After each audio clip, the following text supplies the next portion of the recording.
El éxito o el fracaso que tengamos en la lucha contra el coronavirus está en estrecha relación a la visión que tengan nuestros gobernantes y nuestros hombres de ciencia. Por eso quisiera agradecer a la Universidad Autónoma del Estado de México y especialmente a la doctora María Teresa García Rodea, directora de la Facultad de Ciencias de la Conducta, por tener la certeza de realizar un congreso sobre el COVID-19 justo en un momento en donde la población mundial tiene una urgencia de información veraz. Quisiera hacer extensivo este agradecimiento al maestro Alejandro Gutiérrez Cedeño, quien siempre tiene la visión de incluir el tema de la sexualidad en el análisis de la problemática social y psicológica de nuestra población. Esto es de verdad lo que puede marcar la diferencia, porque día a día se le pide al profesional instruir a los grandes grupos poblacionales. Dicho esto, quisiera compartir con ustedes una anécdota que probablemente hace eco con sus vivencias, en el sentido de que en el cada día se nos pregunta a los hombres de ciencia, ¿cuándo va a acabar esta pandemia? ¿Cuándo va a salir la vacuna? ¿Cuándo dispondremos del medicamento que va a terminar con esta pesadilla? Se nos pregunta como si fuéramos adivinos, como si tuviéramos una bola de cristal o fuéramos pitonizas. En realidad, la ciencia no ve hacia adelante, la ciencia no pronostica, la ciencia analiza lo acontecido, analiza la experiencia de la humanidad. Y cuando estamos hablando de pandemias, tenemos que volver a ver hacia atrás. Y por eso me encanta esta imagen. En esta imagen vemos las pandemias, las epidemias más importantes a lo largo de toda nuestra historia. Y vean ustedes cómo destacan por su ferocidad tanto la peste negra como la gripe española. Recordemos que de esa peste negra, por llamarla de alguna manera, recuerden que tenía muchos nombres, nosotros los sexólogos sabemos bastante, porque sí, fue Boccaccio quien la describió en el Decamerón, y recordemos que se contabilizaron en una época en donde no era muy estricto el conteo, por lo menos 200 millones de muertes. Recordemos además que Europa duró 200 años en lograr reponer la población que perdió víctima de esta peste. Pero un dato que nos deja una enorme enseñanza es que cuando esta peste apareció, la población en general pensaba que iba a ser algo transitorio, pensaba que iba a ser algo de unos meses, y la verdad, la peste negra duró 10 años. Por eso cuando nos pregunten cuánto puede durar el coronavirus, tenemos que ver hacia atrás y tener esta referencia como un punto de criterio importante. De igual manera tenemos que hablar de la gripe española. Recordemos que nosotros, los especialistas en conducta, recordamos con dolor por muchas razones, y entre ellas porque el gran maestro Freud, Sigmund Freud, se le murió su hija Sofía, y esto hizo que cambiara la forma en que interpretó la muerte, el thanatos, y cómo cambió sus teorías con respecto a la elaboración del duelo. Pero la gripe española nos deja varias enseñanzas. Recordemos que atacó a 1/3 de la población mundial y produjo 100 millones de muertes. Eso es mucho decir. Pero lo más importante que hoy podríamos recordar es que inicialmente se presentó como una sola oleada. Y cuando ese pico de casos pasó, cuando ese número de muertes comenzó a disminuir, la población se sintió muy contenta, se relajó. Diríamos que sonaron las campanas, se abrieron las ventanas, sin darse cuenta que en cuestión de unos meses vendría esa segunda ola que fue más mortífera. Y además hubo una tercera, óigase muy bien. Y la gran enseñanza es que esa tercera ola de la gripe española atacó a aquellos países que se habían salvado porque habían tenido una actitud mucho más preventiva, pero en esta tercera fueron víctimas de este virus. Recuerden que es el H1N1. Por eso cuando hablamos del coronavirus y hoy nos entendemos que estamos apenas conociendo esta enfermedad, que tiene escasos meses de estar en el orbe, y que estamos viviendo los primeros o el primer pico en los diferentes países, la primera oleada en los diferentes países, tenemos que alertar a la población de que a veces las pandemias hacen estos elementos, de que las pandemias pueden ceder y luego volver a acelerar en su criterio de ir dañando e infectando a la población. Esto es importante para que no nos relajemos en el momento en que comencemos a ver números felices. Y como veremos más adelante, esto influye de manera importante cuando estamos hablando de la sexualidad. Y es que estos números que han sucedido anteriormente le representan un desafío para la ciencia hoy en día.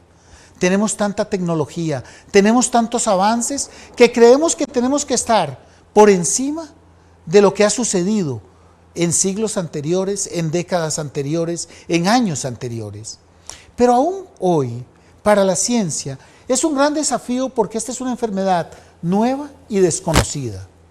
Además, es una enfermedad altamente contagiosa. Por eso ha reunido los criterios de una pandemia. Y tiene una característica que otras infecciones, aún por coronavirus, no han tenido, que es altamente contagiosa y a la vez mortal. Una combinación que hace muy particular este virus. Pero seamos claros, la ciencia está acostumbrada a los desafíos. La otra faceta que tenemos que recordar es la población. Para la población es una gran adversidad, una incertidumbre, un no sé qué hacer. Porque para la mayoría de nosotros es la primera vez que lidiamos con un virus que afecta múltiples áreas. El área económica, imagínense qué decir en nuestros pueblos, imagínense lo que esto representa. El área social, no podemos interactuar como antes sí lo hacíamos. El área familiar, es un virus que llega a alterar la relación dentro del propio hogar. Y también el área emocional y sexual, que son precisamente de las que vamos a hablar hoy. Un virus que tiene estas características definitivamente pone en jaque a la población y es un desafío para la ciencia. Por eso tenemos que hablar, este es el coronavirus. Es un virus de la familia del ARN, no es un ADN sino un ARN virus.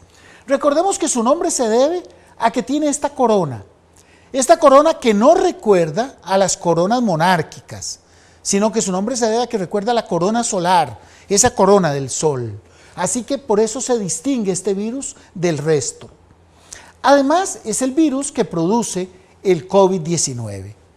¿Qué es el COVID-19? Pues una enfermedad altamente contagiosa que además afecta a las vías respiratorias predominantemente. Óigase muy bien, es que va a afectar la vía respiratoria sobre todo, pero también afecta a otras áreas. Y eso tenemos que tenerlo presente. El nombre hace mención al raciocinio. Se querían poner muchos nombres, peyorativos, estigmatizantes, pero a nivel internacional se concluyó que lo mejor era ponerle COVID-19. El CO de corona, el V de virus, la D de enfermedad en inglés y el 19, el año donde ocurrió el primer brote. Así que cuando hablamos de COVID-19, estamos hablando de la enfermedad que produce el coronavirus. Vale hacer la aclaración de que la Real Academia nos dice que no es el COVID, sino que es la COVID-19.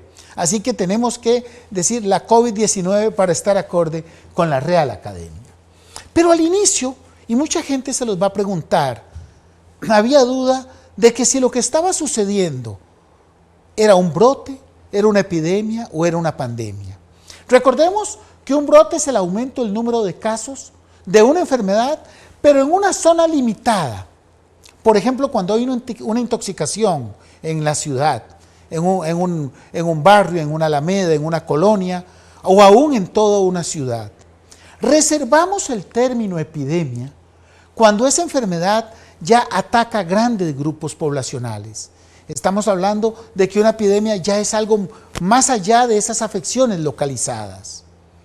Pero hablamos de pandemia, como estamos hablando hoy del coronavirus, cuando tiene varias características. La primera, cuando afecta por lo menos a 100 países o más, de uno, dos o varios continentes.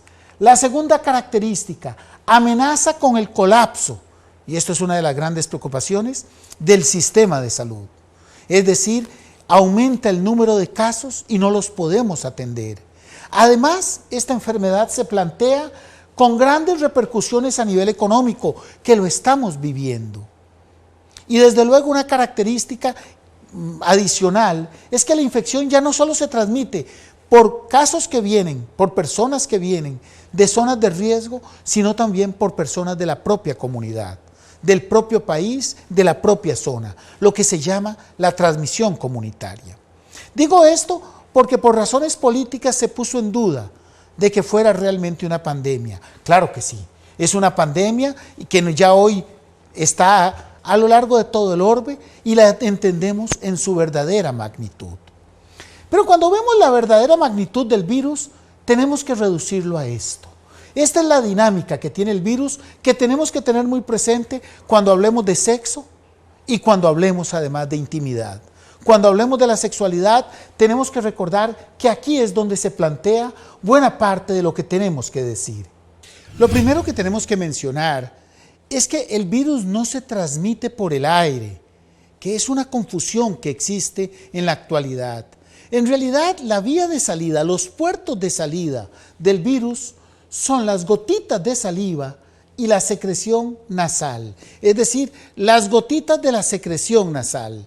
Así es como sale este virus del cuerpo, así es como sale del organismo de una persona infectada.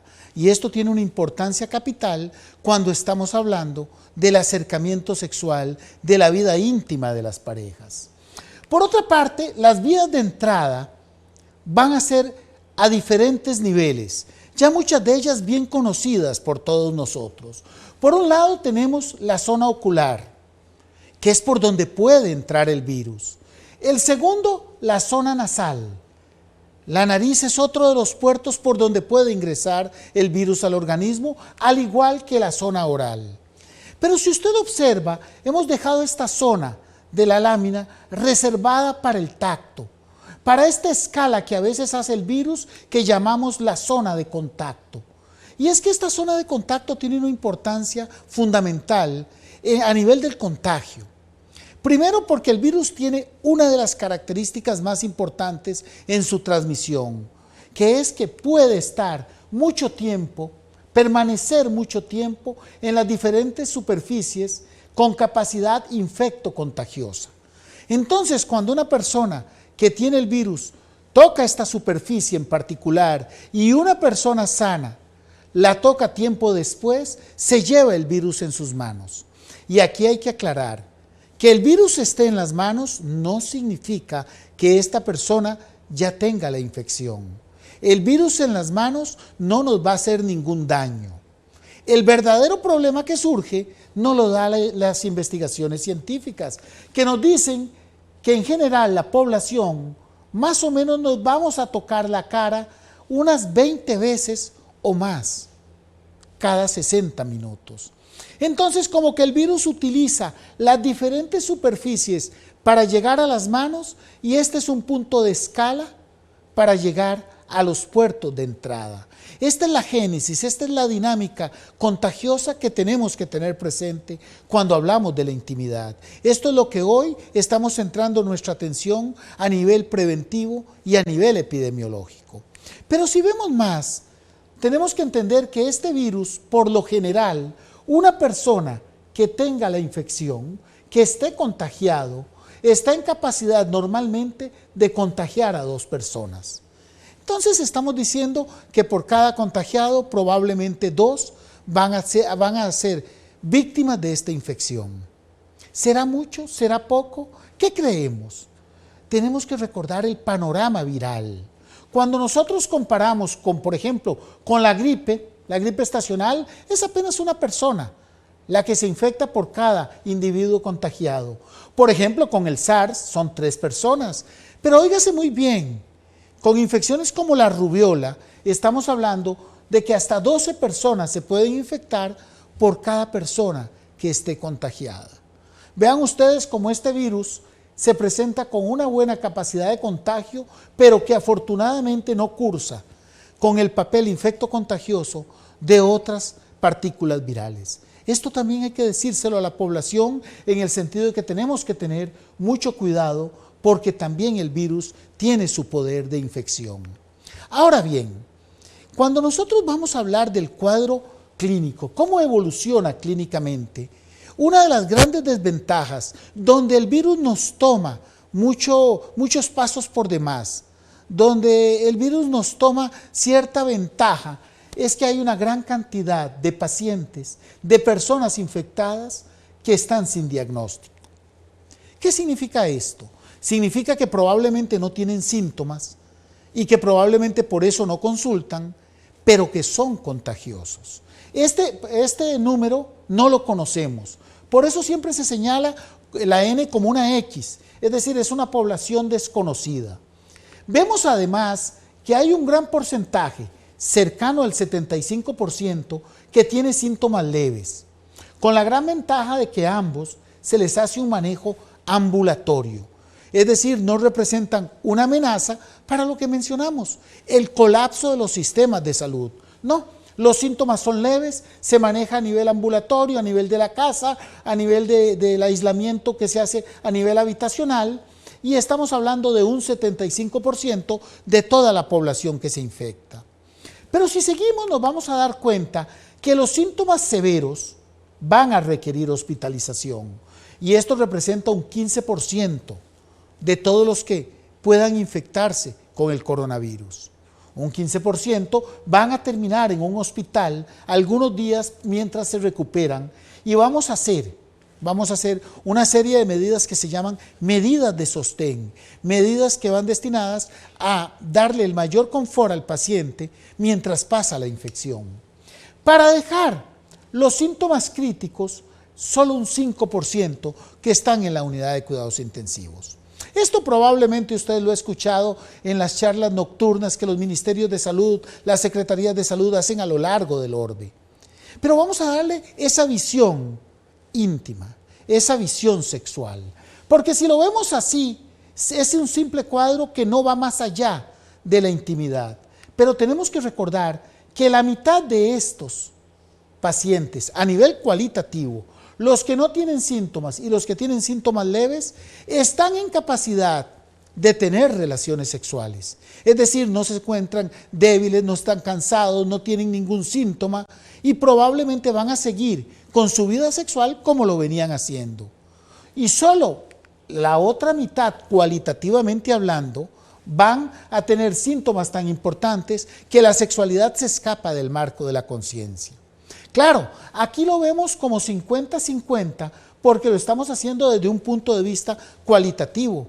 Pero recordemos que por lo menos las personas con síntomas leves representan el 75% de la población infectada. A ese porcentaje, junto con este que es desconocido, tenemos que darle información en materia sexual.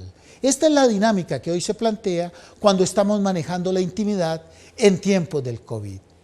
Ahora bien, recordemos que un 40% de los contagios ocurre en gente que no tiene síntomas o en gente que todavía no ha hecho síntomas importantes como para que los diagnostiquemos.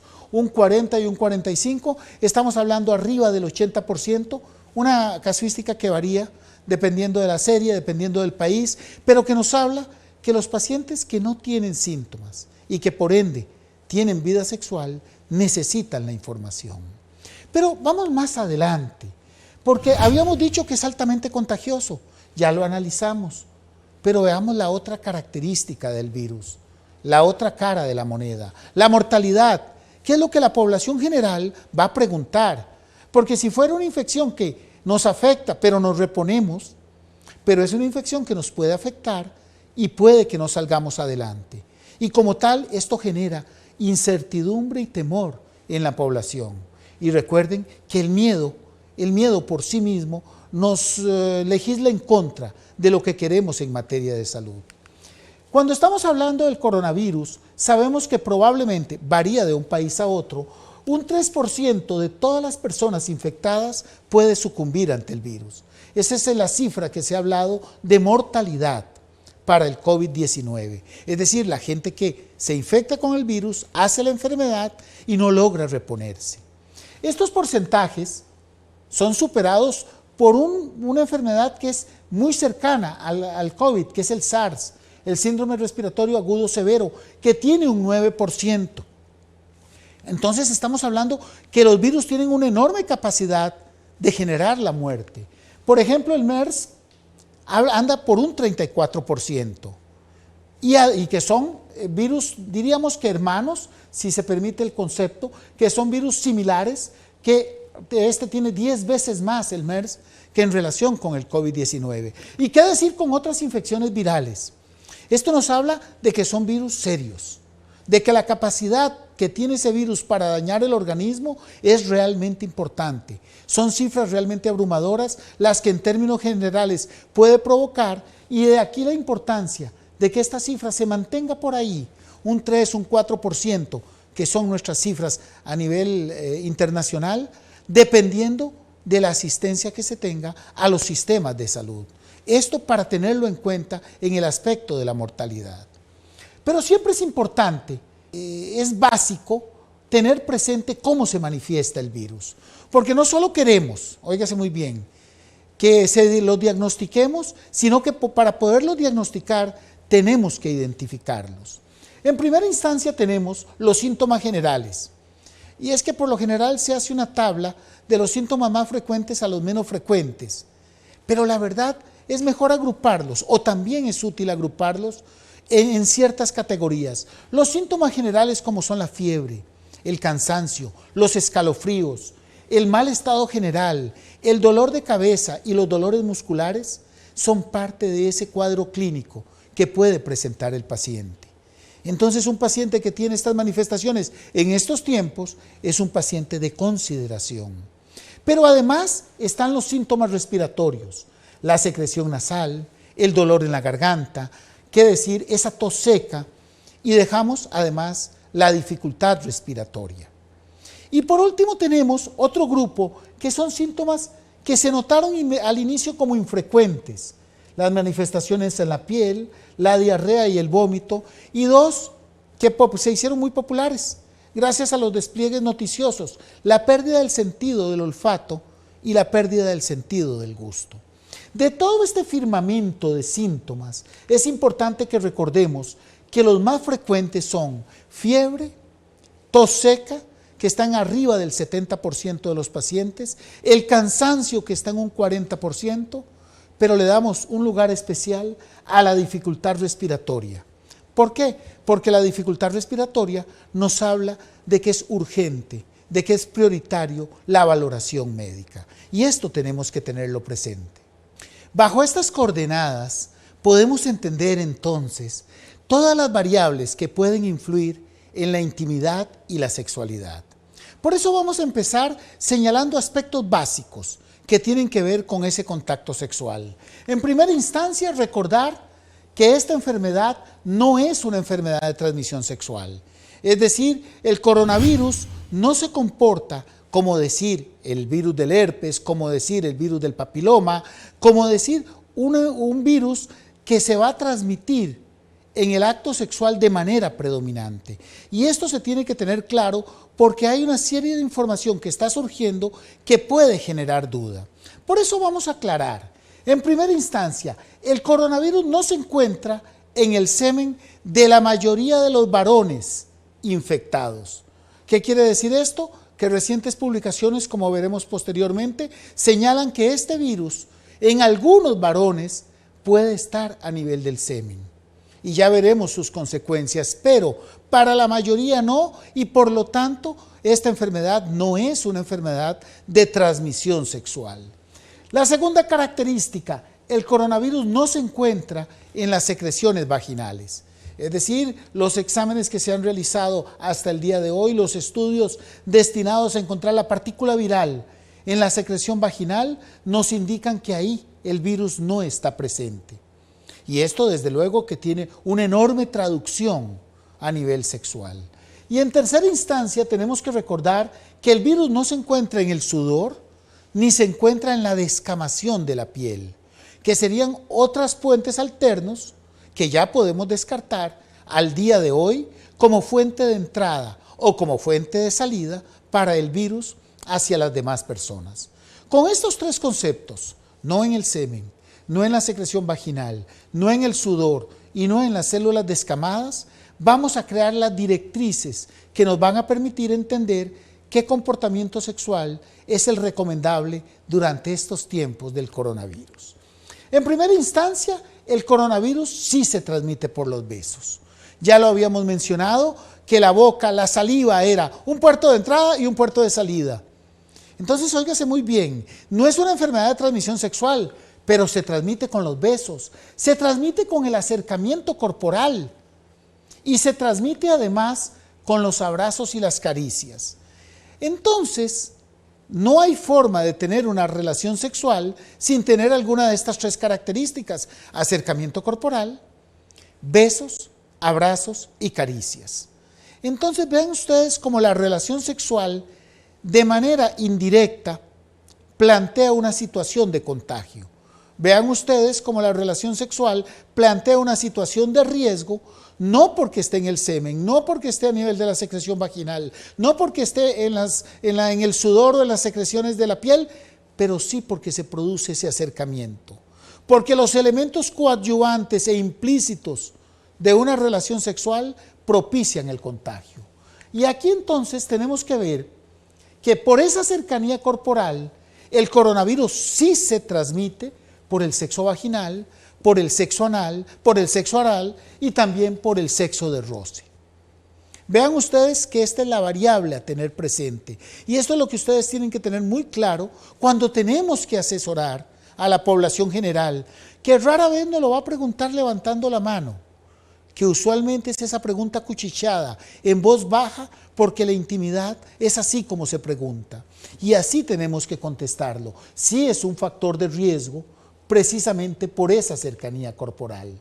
Y entonces surge la pregunta, ¿no podemos entonces tener relaciones sexuales?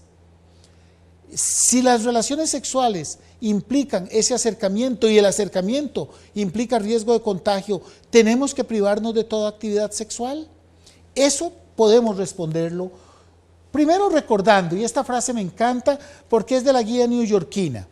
Recordemos que Nueva York fue uno de los primeros estados en el mundo en hacer una guía que podía ubicar en materia sexual a su población para la cuarentena. Y lo primero que dijeron fue, el sexo más seguro es con usted mismo.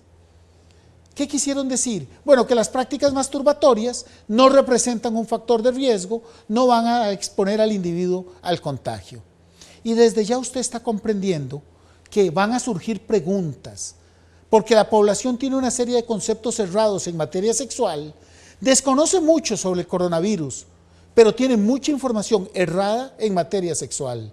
Es más fácil informar que sustituir información que está equivocada, porque le van a preguntar, pero ¿no era que la masturbación es dañina para la mente, para el cuerpo? ¿Qué cantidad de relaciones sexuales? Y eso nos habla de la importancia de una formación integral para poder decir que nada de esos riesgos de los que se hablan afuera realmente ocurre con las prácticas masturbatorias. Entonces la primera práctica permitida y que está así denotado a nivel internacional son las prácticas de autocomplacencia o masturbación. En segunda instancia, la segunda persona más segura es la pareja con la que vives. Y aquí comienza a dividirse el firmamento del contagio en dos grandes categorías: la pareja con la que vives y la pareja con la que no cohabitas, con la que no compartes el hogar, el apartamento, la vivienda, la residencia. Porque la vida sexual, con la pareja con la que se vive, se puede tener cualquier práctica sexual, sexo oral, sexo anal, pero ¿no dijimos que era un factor de riesgo? Sí, pero la vida cotidiana implica tal cercanía que la relación sexual no va a ser el desplome, no va a aumentar ese riesgo. La pareja que vive, que comparte la vivienda, que cohabita, tiene contacto a lo largo de todo el día, de manera que el sexo es un contacto más y en ellos no se hace ninguna restricción. Óigase muy claro, entonces esa pareja que comparte la habitación, que vive, llámese el estado en que esté casados, en unión libre, como se quiera mencionar, o algunos novios que por la cuarentena, él vivía solo y ella se fue a vivir con él, ella vivía solo y él se fue a vivir con ella, como ustedes lo quieran poner. y todas las variantes que puedan ocurrir. Si comparten el mismo techo, se puede tener cualquier relación sexual. Entonces citamos la primera. La masturbación es una práctica que no asume riesgo, y la segunda, más segura, si hiciéramos ese escalafón, sería la pareja con la que vives. Mientras que se debe de evitar cualquier contacto sexual o no sexual con la pareja si no se cohabita. Aunque sea una pareja de mucho tiempo. Hoy vamos a observar gente que a lo mejor ha tenido una relación de 5 o 6 años, ella vive en un apartamento, él vive en otro, ella vive con sus hijos, él a veces se quedaba los fines de semana. En estas características, si no comparten el día a día bajo el mismo techo, la recomendación a nivel internacional es evitar, primero, los acercamientos. No tenemos que visitar a esta pareja, y segundo, mucho menos tener un contacto sexual. En tercera instancia tenemos aquellas personas que tienen relaciones con muchas parejas. Le vamos a pedir, primero, ojalá que se pueda abstener de tener ese contacto sexual. Y también la recomendación dice, o al menos disminuir de manera considerable el número de parejas sexuales para disminuir de manera considerable el riesgo de un contagio. Esta entonces sería la cuarta recomendación, para ir unificando ese firmamento de recomendaciones y que nos quede claro qué tenemos que decir en el cada día a las diversas aristas que se presentan en la conducta sexual. Además, y esto es importante, se debe de evitar el sexo fortuito, el sexo con desconocidos, el sexo casual o el sexo remunerado.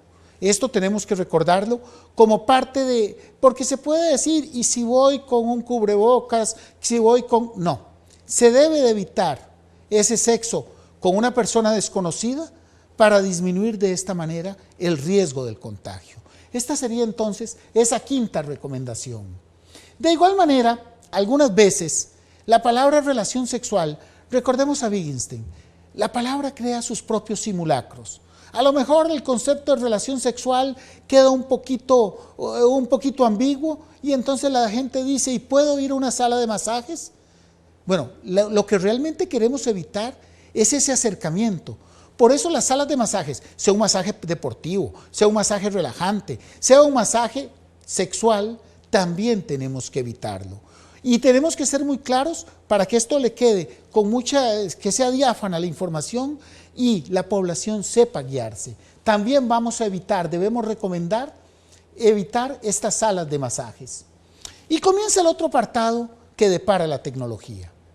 Hoy tenemos la posibilidad de enviar videos, de enviar fotos, de tener conversaciones, y entonces eso se le denomina el sexting. Es decir, enviar ese material gráfico con la pareja. Como no podemos vernos, entonces comparten algunas fotografías o algún material sexualmente explícito uno del otro. Desde luego que eso no tiene ningún riesgo a nivel del contagio. Tenemos que señalar también que otros recursos, como las llamadas telefónicas, en fin, tampoco representan un riesgo. Pero además, en muchos lugares, esa computadora que se utiliza es utilizada por varios miembros de un edificio, por ejemplo, en donde una computadora es para todos los cuartos que se alquilan. Entonces siempre recordar, lavar, desinfectar el teclado, la pantalla, antes de utilizarlo y después de utilizarlo. No sabemos de qué ambiente citadino, de qué ambiente va a llegar el paciente, y puede que en vez de ser una computadora personal, sea una compartida. Así que esta información también tiene una importancia capital.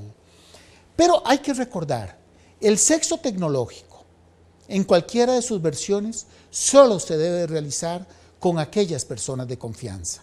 ¿Por qué? Porque se puede prestar para chantajes, para intimidaciones, para extorsiones, y entonces estaríamos pasando un muy mal rato.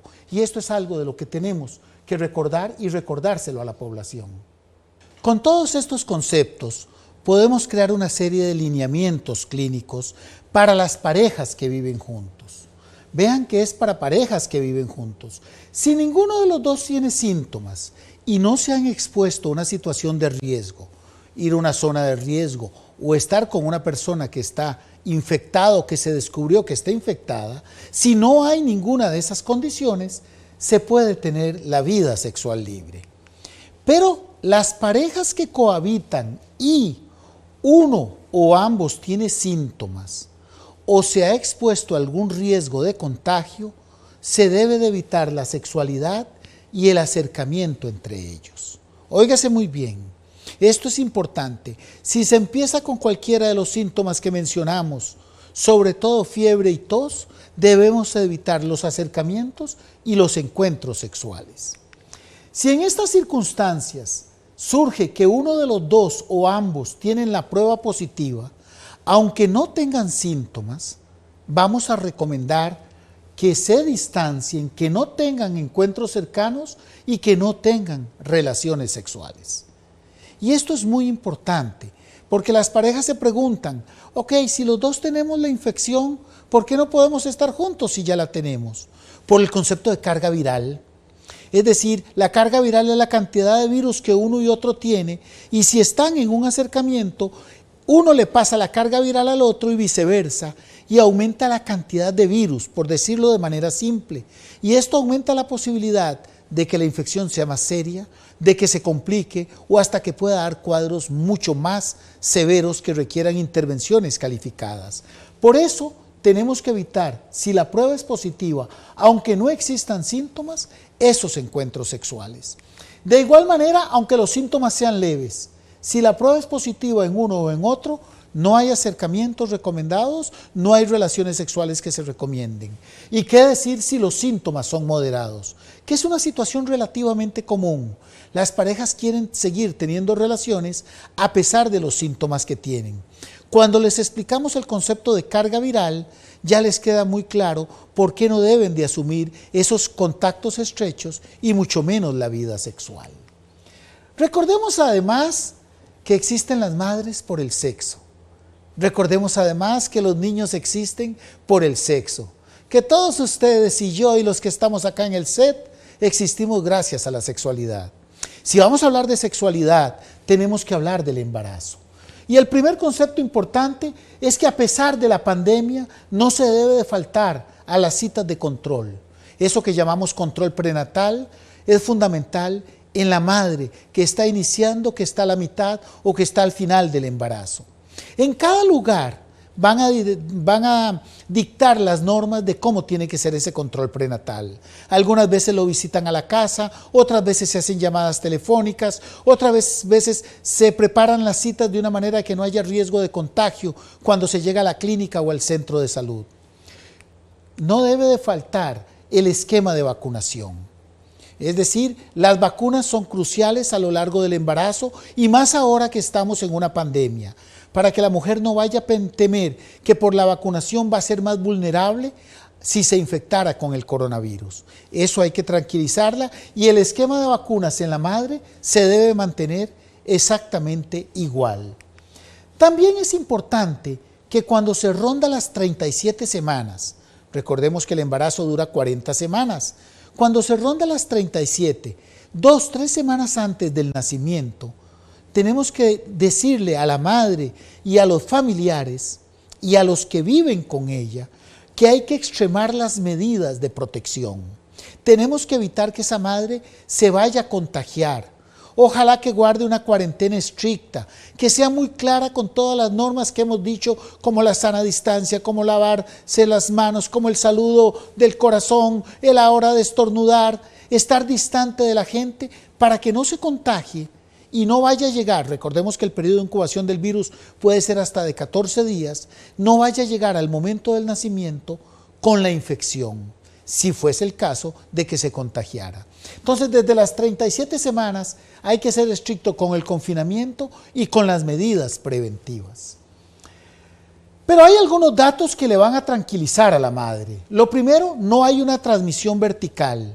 El virus no pasa, si la madre se contagiara, al niño. No pasa a través de la placenta.